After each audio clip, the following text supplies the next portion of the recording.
Van Susteren in Iraq, and this is Fox Files.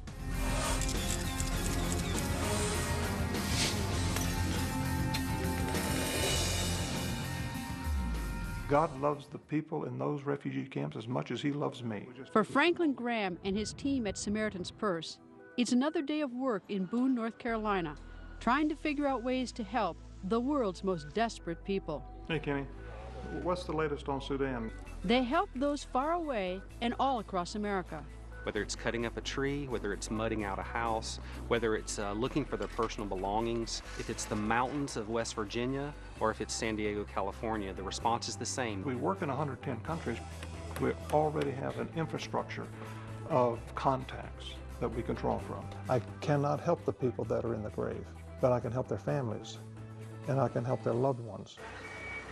Since 1970, the charity has stepped up to help deliver food, shelter, medicine, and education to people who are victims of war and natural disasters. Sometimes they are the first ones to arrive and the last ones to leave. We've got permanent field offices in 17 countries.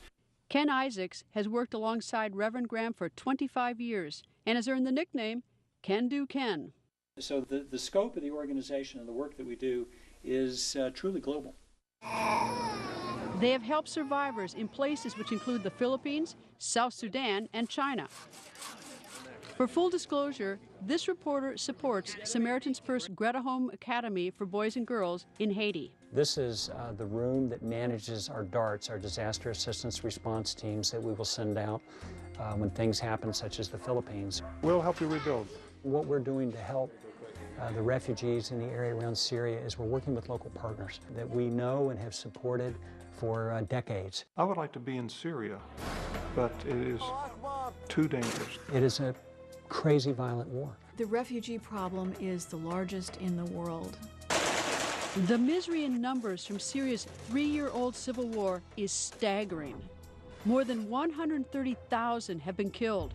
9 million people, nearly 40% of Syria's entire population, are displaced.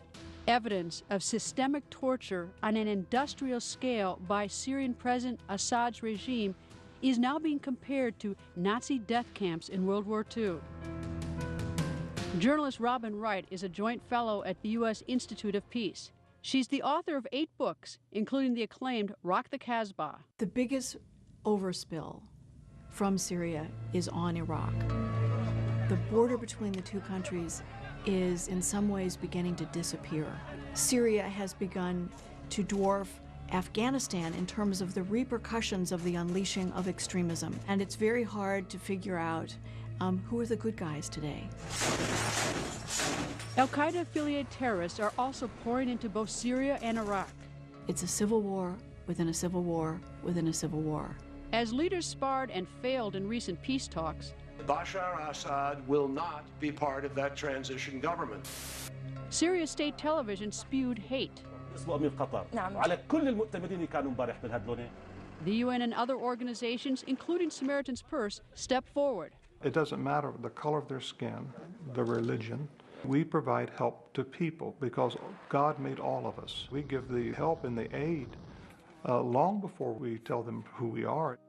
Franklin, the son of renowned preacher Reverend Billy Graham, invited Fox Files to fly with his team to northwestern Iraq to witness a story of hope that most people don't know about. 250,000 Syrian refugees have been welcomed into Iraq. Yes, Iraq. In a region about the size of Texas is the autonomous province of Kurdistan. Its capital is Erbil. Right now, this is the most stable region in Iraq.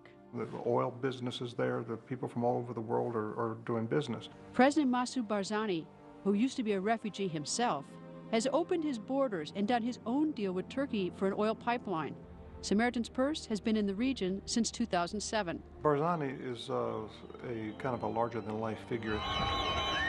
He felt that he had no choice but to help the refugees because many of the refugees coming into his area are Kurdish people from Syria. He's a shrewd fellow. It was an astonishing movement. The refugee camps were established in a matter of days.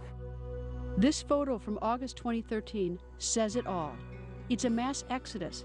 60,000 men, women, and children walked across the Tigris River over a newly built pontoon bridge. Kurdistan offered a glimmer of survival quickly recognized by the UN.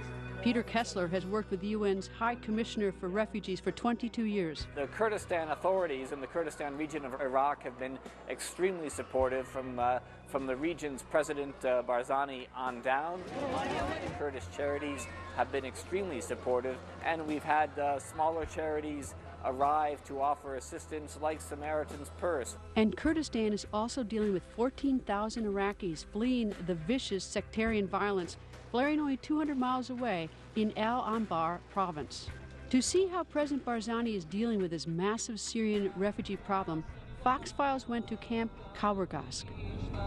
It's sort of hard as an American to understand what it means to be a refugee. You saw down here people, they had some used clothes that people were selling, used shoes that people could buy. They have nothing. Franklin, as we look out, there are anywhere from 12 to 17,000 people living in these tents, this refugee camp. They've got several 100,000 people here, 4 camps. But it's like this in Lebanon, it's like this in Turkey, it's like this in Jordan. But this happens to be probably one of the better run camps that I've seen. By the end of 2014, we believe that up to 4 million or more Syrians will have left their country. Next up, joy and misery inside Kawargask, and Samaritan's Purse finds a way to get what some of these people need. Hey, O'Reilly here. Why is Nancy Pelosi dodging us? I know you're a woman of your word, and I'm asking you if you're going to be honoring your commitment. We sent water to convince a congresswoman to honor her word. You want to see this on The Next Factor. Get 20 of our best for less at Ruby Tuesday. That's 20 dishes all under $10. Try our loaded smokehouse burger or fresh garden bar and everything in between. Delicious flatbreads, tacos, tenders, and salads. All made to order and all under $10. Only at Ruby Tuesday. Why do people count on Sunsweet prune juice to stay fit on the inside? It's made only from prunes, nothing else. It works. Simple as that. It's a natural source of fiber and 5 essential vitamins. It's the smart choice for me. Try Sunsweet's amazing juices and new amazing prune light. If you ever need someone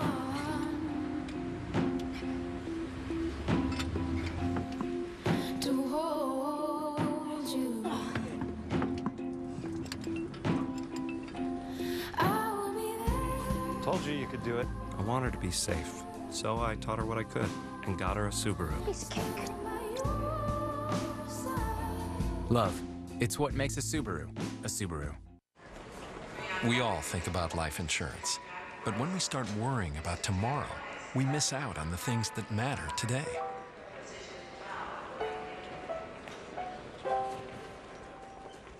At AXA, we offer advice and help you break down your insurance goals into small, manageable steps. Because when you plan for tomorrow, it helps you live for today.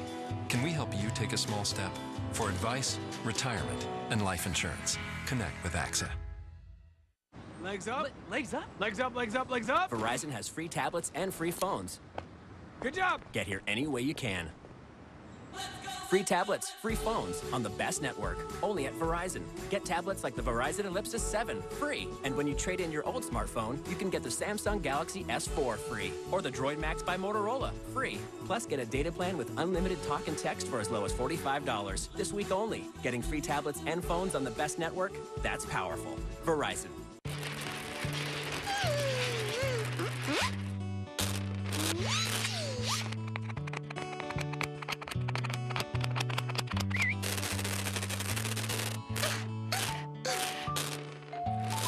Everything comes together when you find the right words.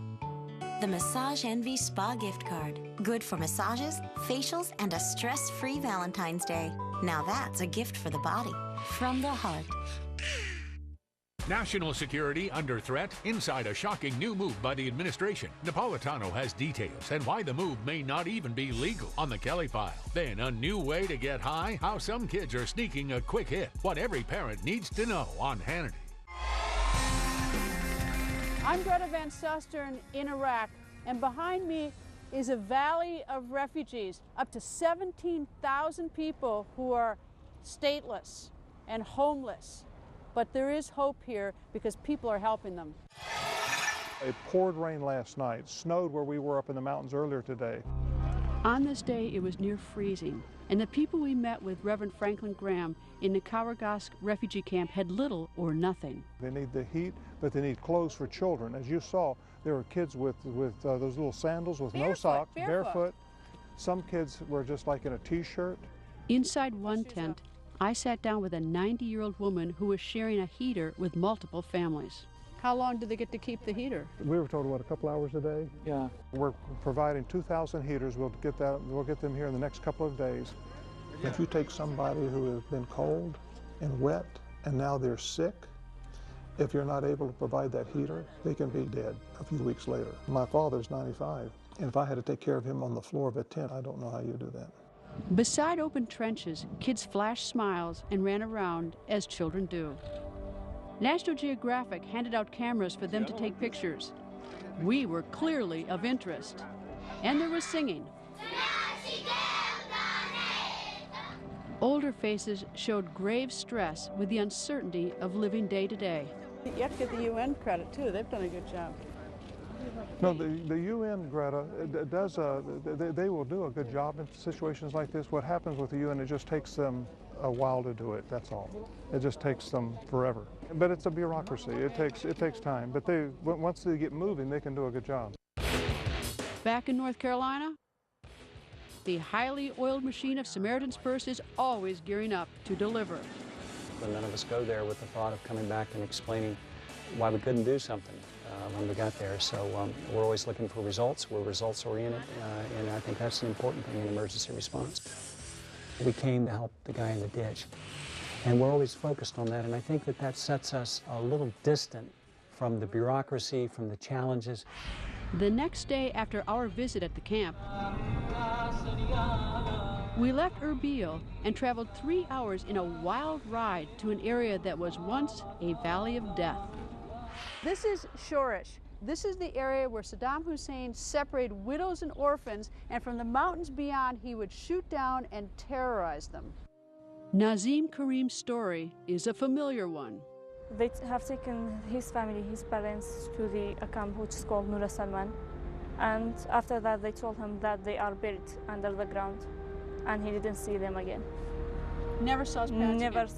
saw and never heard anything about them. How old was he when that happened? 6 years old. Saddam Hussein used almost every weapon he had to try to oppress the Kurds, to keep them in line politically. In the late 1980s, he even unleashed chemical weapons against the Kurds at Halabja and killed close to 5,000 of them. It was a very gruesome period. Saddam's campaign of genocide was called Anfal. Generations of families were uprooted and destroyed. Nearly 180,000 Kurds were systematically slaughtered. Thousands buried in mass graves, which are still being discovered. The Kurds are the largest minority in the world without a state. 30 million Kurds are spread across Iraq, Turkey, Syria, and Iran. Flags stand in tribute to the dead at the Anfal monument. Father, we pray for this nation and all of its people. Nearby, there's a place supported by Samaritan's Purse devoted to helping the living and Kurdistan's future. You're at the Fountain of Love.